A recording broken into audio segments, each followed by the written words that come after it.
Halo Sensikers, kembali berjumpa bersama saya dan ini adalah episode yang spesial untuk Forensic File atau Jurnal Forensik bersama Dr. Hastri Sumi Purwanti.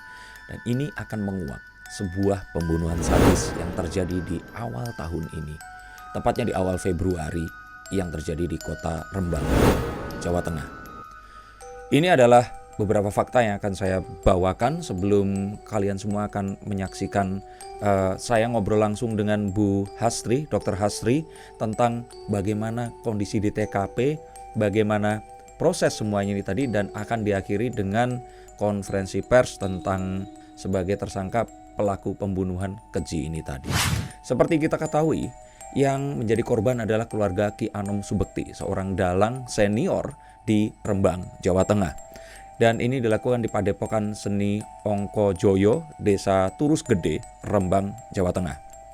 Korban ini, Ki Anom Subekti ini, dibunuh beserta dengan istri, anak, dan cucunya pada hari Kamis 4 Februari 2021. Ini adalah 10 fakta yang saya dapatkan, dan ini sebelum kita langsung ngobrol dengan ahlinya yang memang langsung datang ke TKP, mengolah semuanya, memberikan kepada penyidik dan mengawasi semua proses penyidikan, dan sekarang ini mulai masuk ke proses peradilan. Ini adalah 10 faktanya. Yang pertama, tidak ditemukan barang hilang di TKP ini tadi. Seperti disampaikan oleh AKBP Kurniawan Tandi Rongre di sini Jumat 5 Februari 2021 bahwa ini bukan perampokan. Jadi jelas bahwa ini memang sebuah pembunuhan. Dan 4 saksi sudah diperiksa, dan memang sepertinya ada indikasi kalau ini dilakukan oleh orang yang dikenal oleh korban tadi. Nah, di antara semua yang ini ada total semuanya ini ada 4 jasad di situ, dan semuanya sudah dilakukan autopsi. Ini ditemukan bahwa mereka ini meninggal karena dihantam benda tumpul, dan dilakukan saat mereka sedang tidur, dilakukan berulang kali. Luka lebam dan pendarahan di area kepala, dan tidak ada luka di area lain. Jadi memang ini ditujukan memang untuk langsung membunuh korban ini tadi. Dan yang keempat, ini tewas karena dianiaya saat tidur. Tidak ada perlawanan karena mereka tidak mengetahui. Ini tragis sekali. Tidak ada perlawanan dan mengeluarkan darah dari hidung dan mulut. Berarti ada luka di bagian dalam setelah dihantam dengan benda tumpul ini tadi. Dan diduga motifnya adalah dendam. Yang kelima, karena tidak ada barang hilang dan dilakukan berulang kali untuk dihabisi ini tadi. Nah, yang juga diketahui lagi, ternyata ini lokasi kediaman ini terpisah dari pemukiman yang ramai. Jadi tempatnya ini memang agak menepi karena tempat ini tuh suka dipergunakan untuk latihan menari kalau nggak salah. Dan ditemukan asistennya namanya Suti, ini asisten rumah tangga yang saat pagi-pagi dia datang. Dan kok tidak ada tanda-tanda ada keramaian di situ atau suara yang biasa ada. Dan setelah langsung ditemukan, beliau ini langsung menelpon dan langsung datang ke kepolisian untuk mengecek kondisi yang ada di sana. Dan korban, ini yang ke-8, dikenal sebagai seseorang yang baik, sebagai seorang guru untuk dalang-dalang yang ada di daerah sana, sebagai orang tua yang juga dermawan, dan pernah juga salah satu dalang senior, yang sekarang dalang senior, dulu waktu masih junior dipinjamkan gamelannya dengan hampir gratis lah intinya di awal-awal karirnya. Dan beliau, si Ki Anom Subekti ini dikenal sebagai seorang seniman yang serba bisa. Dia bisa mendalang, dia bisa menari atau wayang orang, hingga ketoprak, dan juga dulu dia adalah pegawai Departemen Penerangan di era Pak Soeharto atau Orde Baru.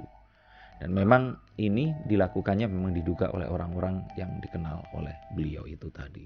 Nah, untuk lebih jelasnya lagi, saya sengaja untuk menemui Dr. Hastri Sumi Purwanti, dan saat saya mengadakan wawancara kemarin itu, belum ada konferensi pers yang rencananya akan diadakan pada hari Kamis, tanggal 11 Februari 2021.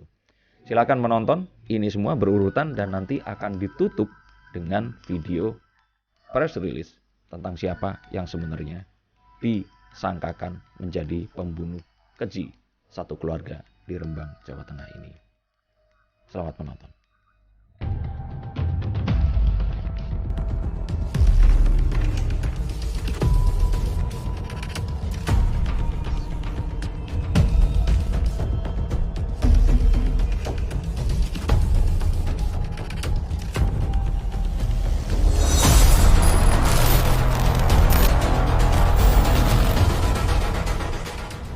Halo observers, salam Forensik. Oke.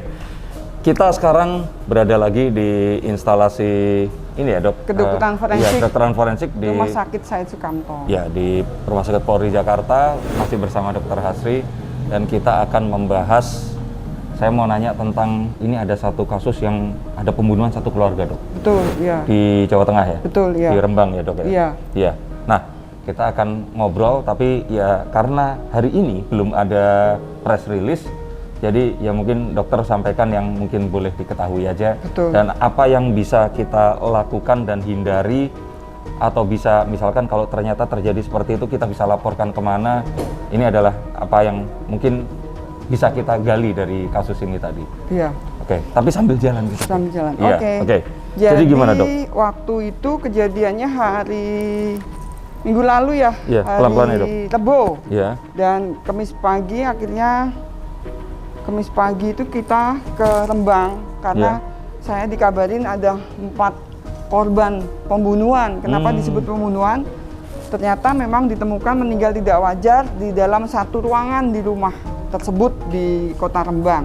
Tidak wajar? Tidak wajar karena meninggal bersamaan, dan orang yang melihat pertama kali itu sampai histeris takut karena banyak luka-luka di dalam tubuh korban tersebut yang berjumlah 4 orang. Yang menemukan itu? Yang menemukan orang yang biasa bersih-bersih setiap pagi, datang jam 6, setiap pagi dia rutin datang ke sana. Dan kaget, setelah itu laporan di polisi, akhirnya kami dipanggil dari Polda Jawa Tengah, gabung dengan laboratorium forensik, dari Inafis, juga dari penyidik Polda Jawa Tengah, untuk segera mengungkap kasus tersebut.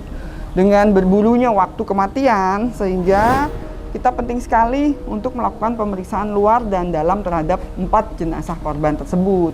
Itulah waktunya kita berburu sama waktu kematian. Jadi waktu datang harus segera kita otopsi. Oh. Ya, karena semakin lama semakin mungkin tanda-tanda yang ditinggalkan oleh pelaku bisa hilang. Iya, bisa hilang. Nah, sekarang.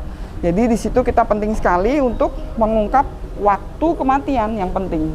Kenapa kok waktu kematian jadi penting? Karena itulah kunci dari nanti bila diduga pelaku dapat alibi. Oh, seperti betul itu. Ya. Jadi ya, alibi itu kan kematian. Waktu kita cocokkan, kamu ada di mana nih? Betul. Yang itu tadi. Iya. Iya. Jadi alibi bisa dari situ awal pasti dia tidak akan bisa mengelak kan? Iya. Sebelum bukti ilmiah nanti kita temukan. Seperti itu. Jadi segera kami dengan tim, saya juga ngajak PPDS, yaitu dokter forensik, dokter umum yang lagi sekolah forensik untuk membantu. Terus dari forensik dari Undip juga, dari Sultan Agung juga, dan kita kerja bersama karena memang kita harus menggali, mencari mungkin jejak dari pelaku yang di tubuh korban. Saya kan selalu bilang dead body can talk, jadi jenazah itu bisa berbicara banyak. Makanya kita harus segera bekerja, segera meriksa dan mencari kira-kira apa sih yang bisa mengungkap pelakunya, si dia atau orang lain, atau minimal penyidik ada wawasan dan mengerti yang diduga, jadi memperkecil pelaku. Iya. Seperti itu kan. Kalau alibi nanti tinggal ditanya, kira-kira ini yang di jam 11 mungkin sampai jam 2 malam ada itu siapa di situ. Waktu itu saya ke TKP, ternyata saya lihat satu tempat tidur itu hanya bapak sama kedua anak tidur satu kasur. Tempat tidur. Saya dilihatkan ada korban lagi di kamar sebelah, dan benar ada korban lagi di kamar sebelah, dan benar. Jadi sebelum ibu lihat itu, ibu udah ngerasain dulu ada di tempat lain? Iya. Ternyata benar ibunya itu dieksekusi nggak di situ, di tempat lain, di kamar sebelah. Dan dia kayak lewat aja di depan saya, menunjukkan. Lewat dalam kondisi hidup menunjukkan seperti itu? Iya.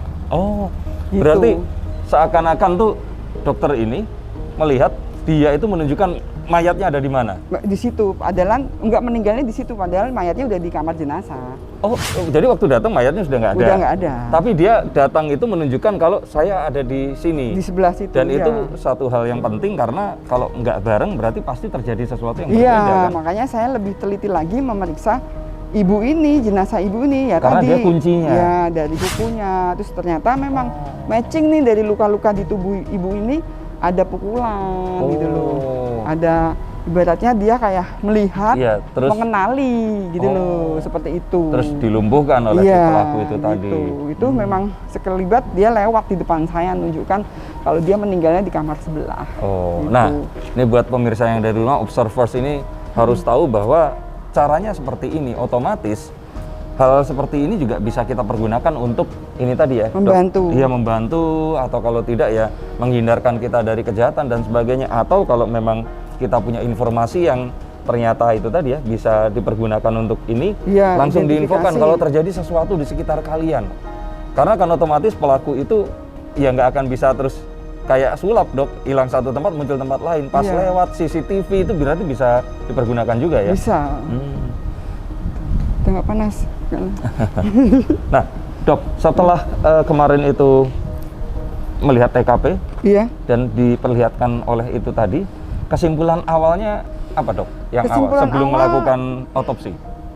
Oh, saya ke sana setelah melakukan otopsi. Oh, jadi saya akhirnya bisa mengambil kesimpulan dan memberi kesimpulan sementara dari hasil pemeriksaan. Saya memang meyakinkan dari hasil pemeriksaan otopsi ini kalau yang ibu ini mengenali karena dari letak lukanya. Lukanya. Terus kita yakin ternyata dia nggak di satu tempat karena pertama kan katanya meninggal jadi satu tempat. Gitu. Ternyata di tempat kamar lain. Terus penyidik lebih aware lagi, teliti lagi, cari data-data atau barang bukti yang ada di TKP, jejak lagi, mungkin si penyidik meninggalkan bekas luka. Ternyata memang ada. Ininya. Ada sih. Dan alat untuk memukulnya masih ada di situ atau dibawa lari? Nanti mau dieksposnya press release saja. Oh, baik. Tapi itu bukan berarti saya. menentukan ya? Dok? Iya, menentukan. Dan dokter tahu ya akhirnya itu? Iya, itu nanti ketemu juga semuanya dan secara ilmiah dia tidak bisa mengelak. Iya. Kalau dari darah yang ditemukan di tangannya, memar di tangannya, itu memang dia melakukan kejahatan itu. Oh. Iya. Jadi nggak bisa nggak bisa mengelak. Padahal waktu pemeriksaan dia malah pura-pura gila. Oh, gitu. Iya, sempet gitu. Ada ya seperti itu? Iya, ada lah, namanya juga penjahat. Enggak, kalau pura-pura gila itu seperti gimana Dok pura-pura gila? Namanya depresi, stres, nggak bisa diajak ngomong, ketawa-ketawa sendiri. Ya saya sih sebagai polisi sering bantu penyidik waktu di kantor polisi banyak kasus seperti itu. Pemain watak istilahnya. Iya. Dari situ kan kita butuh psikiater untuk membuktikan dia benar sakit jiwa nggak, atau psikolog minimal. Banyak Mas Denny, jadi ya memang dari situ kita nggak kita mikirin ini pokoknya ilmiah yang kita dapat nih hasilnya ini. Oh gitu. Baik, jadi memang saat itu biar orang lain yang akan menilai ya. Iya. Dokter di sini adalah mengambil sesuatu yang memang ditinggalkan oleh TKP dan jenazah itu tadi. Betul. Dan itu malah nggak bisa bermain watak Dok. Betul. Iya betul. Nah Dok, kembali lagi ke yang tadi. Berarti kalau ibu ini memar-memar, yang 3 yang lain ini dalam kondisi nggak seperti itu? Meninggal maksudnya menerima kekerasan itu dalam keadaan tidur kayaknya. Dan mereka memang banyak kekerasan di kepala, jadi dilakukan waktu tidur. Nah Dok, berarti kalau seperti itu, ini pertanyaan mungkin dari observers kalian ini pasti kan nanya-nanya. Kalau seandainya terjadi beberapa luka Dok, kita bisa tahu nggak itu luka yang mana yang terlebih dahulu? Mana yang fatality yang menyebabkan kematian? Bisa. Dan mana yang akhirnya, misalkan tadi kan ada di depan, ada di belakang. Iya. Nah, itu duluan yang depan atau belakang bisa ketahuan Dok? Dari situ kita lihat, dari luka yang di tubuh korban itu, lihat daerah sekitar luka. Kalau memang dia luka, satu tidak ada memar, tidak ada perdarahan, atau tidak ada perubahan warna yang jadi gelap, jadi kehitaman, itu berarti dia lukanya didapat setelah dia meninggal dunia. Jadi ibaratnya tidak ada proses radang atau metabolisme tubuhnya udah berhenti kan. Jadi ibaratnya kita menganiaya sudah mati ya terbuka aja tapi tidak ada tanda perdarahan, tanda warna berubah. Jantungnya berhenti memompa, Iya. otomatis ya darahnya berhenti di situ. Iya, ya, Dok? jadi hanya luka aja seperti itu, dan kita bisa buktikan oh ini memang luka yang mematikan langsung sesaat meninggal. Setelah itu mungkin dia tetap dipukuli, Iya. tetap dianiaya, oh ini luka. Jadi kita tahu orang ini sadis banget dulu kan, dia Iya, tahu dia iya, meninggal, iya. kenapa terus Iya, dihajar oke. gitu. Berarti meninggal, kalau dipukulnya sebelum meninggal itu Iya. penganiayaan. Iya. Kalau sudah meninggal tetap dipukulin, berarti ini memberikan satu data lagi bahwa orang ini berarti Benar-benar sadis ya. sadis dan rasa dendam atau benci luar biasa. Dan itu akan bisa dipergunakan sebagai satu data untuk Nanti itu menjatuhi hukuman dia. Iya, memberatkan ya. Memberatkan gitu. Makanya kan kalau saya dipanggil ke pengadilan memberikan keterangan ahli, Iya. saya selalu ditanya tentang luka-luka ini gitu. Jadi itu hakim menentukan yang juga ya, menentukan. Jadi yang mulia hakim yang menentukan. Iya. Oh, benar berarti dia memang ada kejahatan yang jahat sekali gitu kan. Yang tidak berperi kemanusiaan kan. Betul. Ibaratnya sudah meninggal, kenapa masih Dipukulin, dipukulin? ya. Kenapa masih ditembak? Itu juga Iya, bisa iya. kita periksa. Oh gitu. Iya. Pernah Dok ada yang sudah meninggal tetap ditembak. Ada kasus yang kerusuhan Makobrimob. Oh. Iya. Iya iya. Nah, Dok, ini anak kecil berarti itu umur berapa, Dok? Umur kemarin 11 sama 16 tahun deh. Ya Allah. 15 umur kecil ya. Gitu. Dan Ya, semuanya itu trauma di kepala semua. Iya, ya kecil kan langsung pukul banyak terus Menggunakan meninggal. benda tumpul. Benda tumpul kalau yang dua anak sama bapaknya ini. Disiapkan atau ada di lokasi, Dok? Wah, kalau itu Belum boleh? rekonstruksi nanti penyidik baik. ya. Iya iya iya. Itu iya. rekonstruksi itu kompetensinya penyidikan. Tapi berarti kalau seperti ini, Dok. Ini kita cuma ngomong-ngomong aja, Dok. Ini berarti bisa hukuman mati ya, Dok? Bisa jadi. Bisa jadi. Ya. Nanti kan digali, mungkin dia ada berencana, disiapkan, nah itu kan penyidik. Terus bisa menarik orang-orang yang Iya, lain juga betul. memungkinkan ya. Berencana kan termasuk pembunuhan, Iya, iya. sadis gitu, Iya. bisa dihukum mati. Gitu. Kayak yang di Makobrimob itu kan akhirnya kan pelaku juga tetap dihukum mati kan. Gitu. Nah, waktu dilakukan otopsi, Dok, itu berarti anggota keluarga nggak ada yang lain ya? Semua sudah meninggal di situ? Ada di luar kan masih ada saudara kandungnya, ada dari saudara yang lain ya.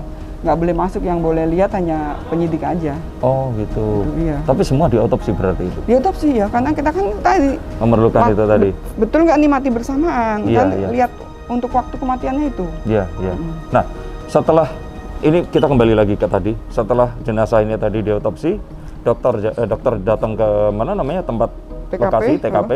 Nah, setelah itu dokter juga menginformasikan ke penyidik berarti. Iya betul. Dan penyidik bergerak dari situ. Iya, kita langsung diskusi, makanya cepatnya kasus ini terungkap karena kita kerja kolaborasi bersama Iya. dan penyidik langsung bergerak. Tapi otomatis kalau nggak ada forensik ini tadi melihat, penyidik itu kayak nyari jarum di dalam tumpukan jerami ya, dan Dok ya, nggak bisa disempitin ya. Masih ya, terlalu luas kan. Nanti Iya, iya.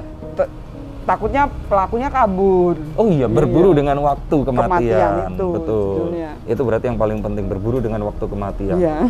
Oh. Selain bisa hilang tanda-tanda kematian, juga pelakunya cepat kabur kan. Oh, betul. Nah, jadi kalau kalian melihat sesuatu yang aneh di sekitar kalian, cepet lapor, nggak usah ditunda. Walaupun mungkin kalaupun ternyata ada ketakutan, ini ternyata bukan sesuatu, terus aduh nanti malu, ternyata nggak apa-apa, mendingan lapor. Karena daripada nanti kalau ternyata terjadi sesuatu, ya ini akan menyusahkan lebih banyak orang lagi ya, Dok ya. Nah, Dok, waktu berarti setelah selesai itu, berapa lama sampai akhirnya penyidik ini mengecilkan itu tadi sampai ke Satu hari. Satu jago hari? Penyidiknya top. Oh. 1 hari, tapi kan tetap menunggu hasil ilmiah.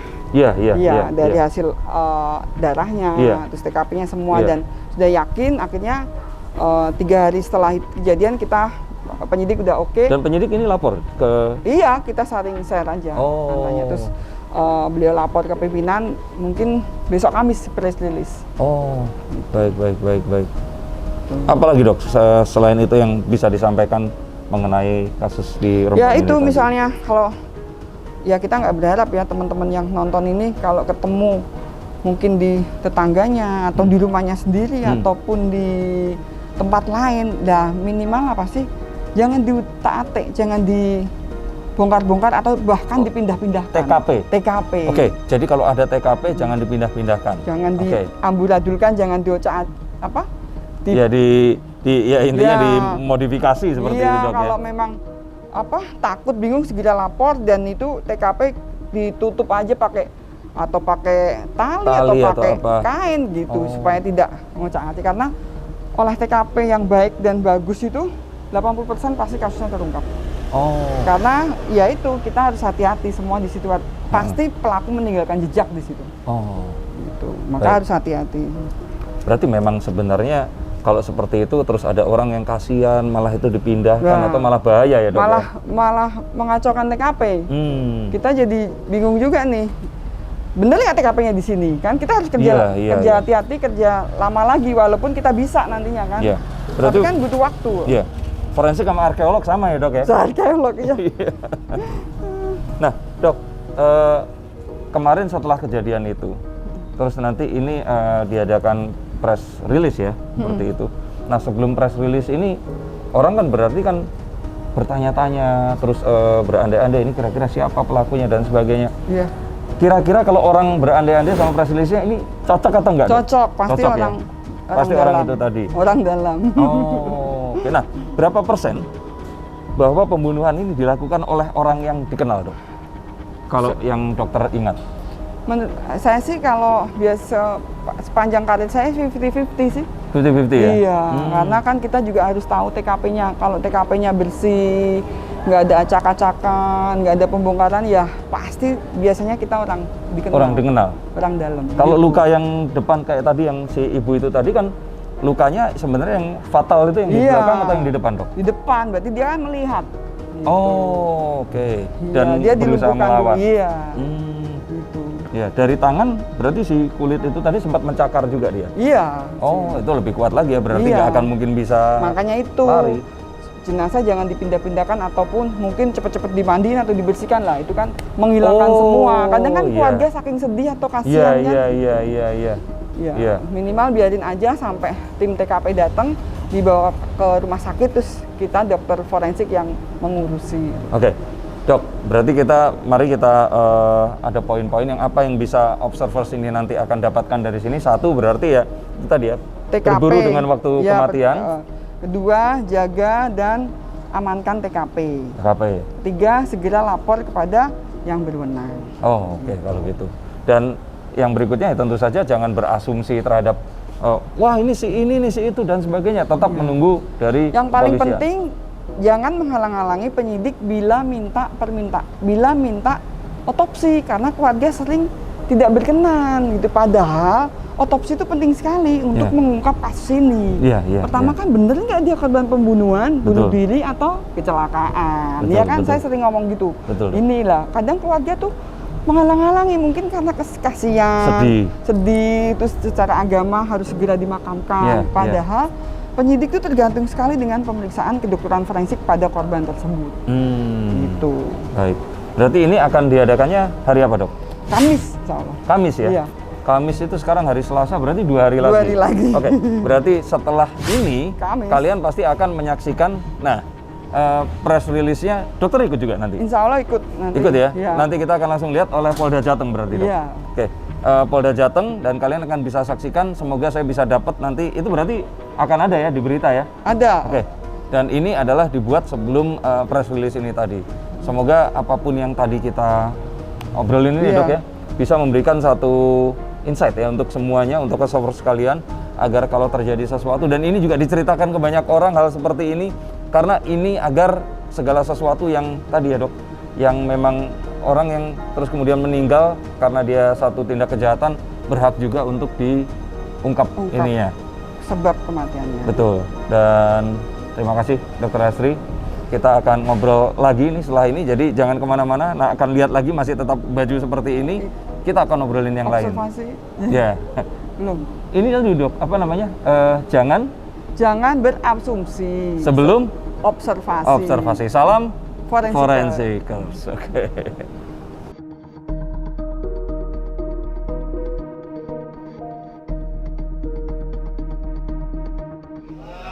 Selamat siang, Om Swastiastu, Namo Buddhaya, Salam Kebajikan. Saya Kapolda Jawa Tengah hari ini akan rilis terkait ungkap kasus dugaan tindak pidana pembunuhan berencana dan berantai.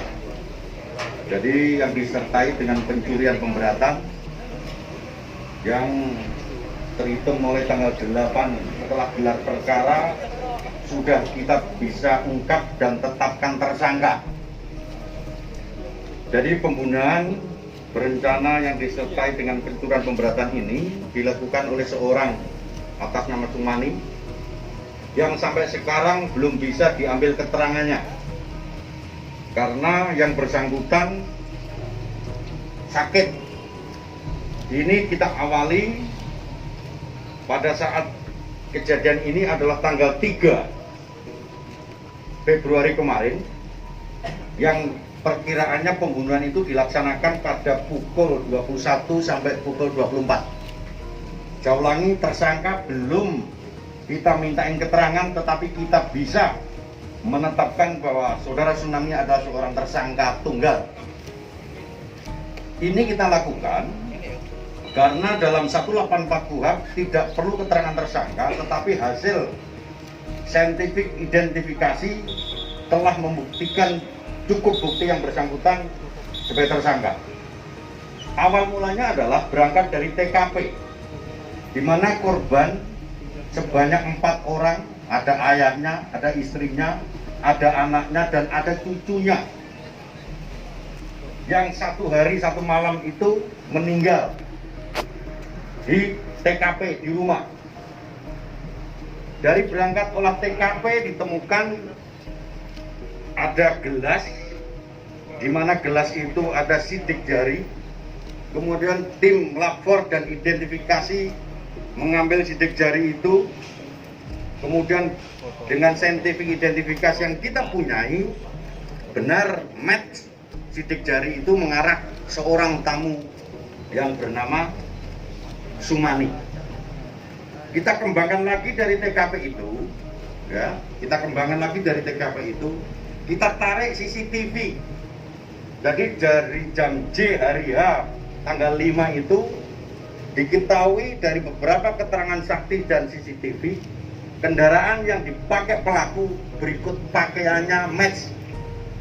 Ada seorang saksi yang menyaksikan bahwa kendaraan itu parkir di rumahnya, kemudian pakaian yang digunakan dan helm yang digunakan sama persis dengan waktu kejadian hasil otopsi mayat oleh Bidokes Polda Jawa Tengah, bahwa matinya korban diakibatkan benda tumpul dan benda tajam sekitar diperkirakan mati jam 21 sampai jam 24. Kemudian dari TKP diberangkatkan hasil otopsi meninggalnya korban akibat senjata tajam dan tumpul.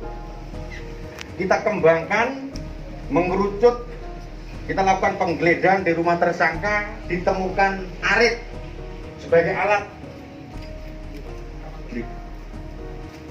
Di arit.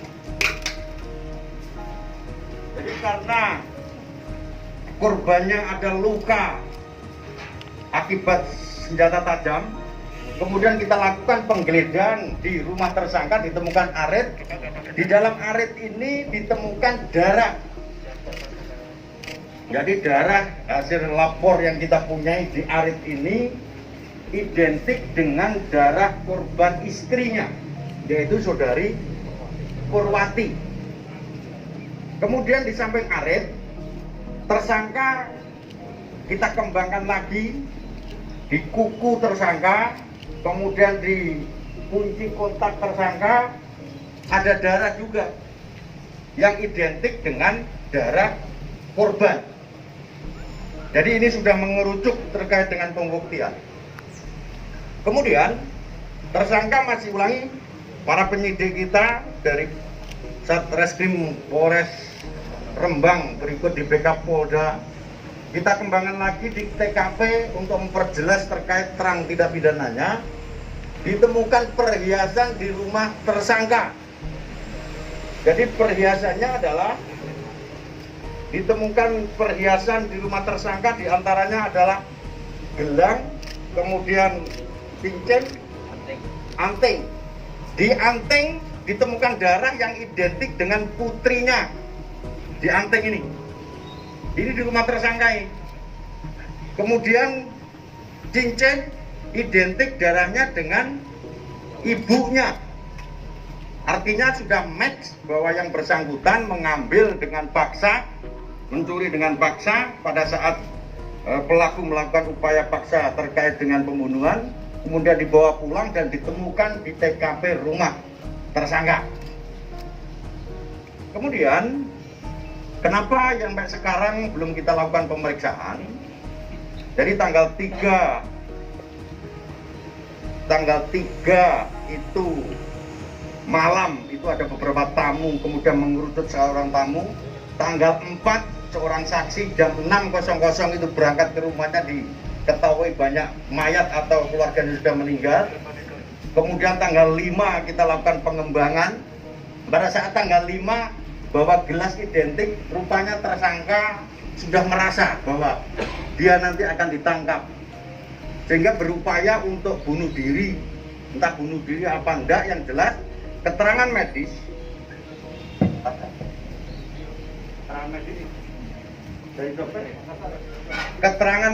dari dokter rumah sakit kita mengatakan bahwa yang bersangkutan belum diperiksa karena mengandung pestisida di ginjalnya.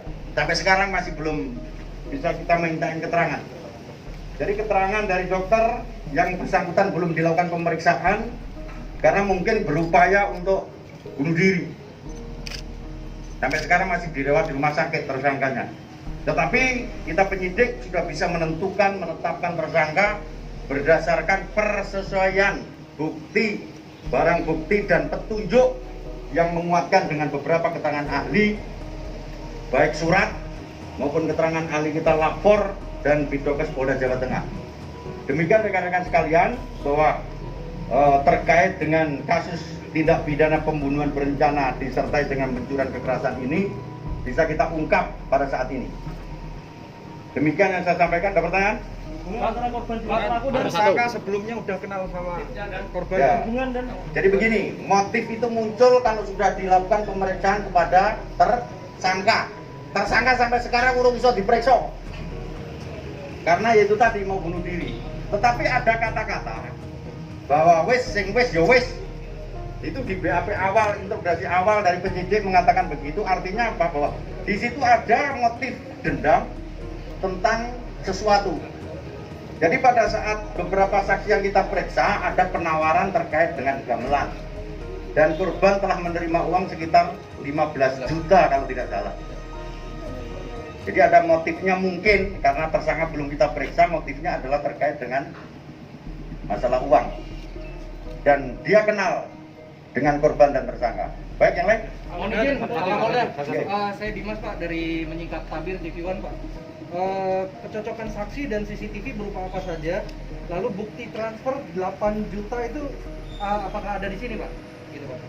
Jadi begini, CCTV itu adalah jam J pada saat hari Rabu, yaitu pukul 8 bahwa yang bersangkutan keluar rumah, kemudian parkir jam 10 di rumah tersangka, kemudian diketahui oleh tetangganya atas nama siapa di situ persesuaiannya, kemudian persesuaian yang lain helm, kemudian jaket, kemudian motor. Nah, ini jaketnya, motornya itu, helmnya identik dengan CCTV dan kendaraan dan helm jaket yang dipakai yang bersangkutan. Sedangkan untuk transfer uang itu masih kita dalami karena itu menyangkut terkait dengan kerahasiaan bank. Cukup? Yang lain? Di dalam handphonenya seperti apa Pak? Ada percakapan khusus Pak? Di handphonenya ada percakapan pada saat itu istrinya nelpon tidak terangkat pada saat durasi antara jam 21 sampai 24. Tetapi pada saat jam 10 dia sempat browsing, terus ada percakapan dikuatkan oleh anaknya tersangka bahwa anaknya mengatakan bahwa bapak keluar rumah dari jam 8 sampai pukul 24. Artinya memang benar yang bersangkutan sudah tidak ada di rumah. Cukup? Hubungan antara korban dengan pelaku dan Teman, mungkin kolega, tentang bisnis atau lain itu belum kita dalam. Yang jelas di situ ada transaksi gamelan. Gamelan. Ancaman Ancaman hukumnya hukuman mati dan seumur hidup karena berencana pemberatan dan pencurian kekerasan. Pelaku dijaga dan tersangka pelaku dijaga. Pelaku dijaga ketat, baik medis maupun anggota kita. Benda tumpulnya belum ketemu. Yang sudah ketemu adalah benda tajam, karena benda tajamnya posisi ada di rumah ini. Dan ini ada darahnya. Darah yang dipakai, darah identik dengan darah korban Ibu Purwanti, istrinya, identik ini. Di kuncinya juga sama. Bertamu.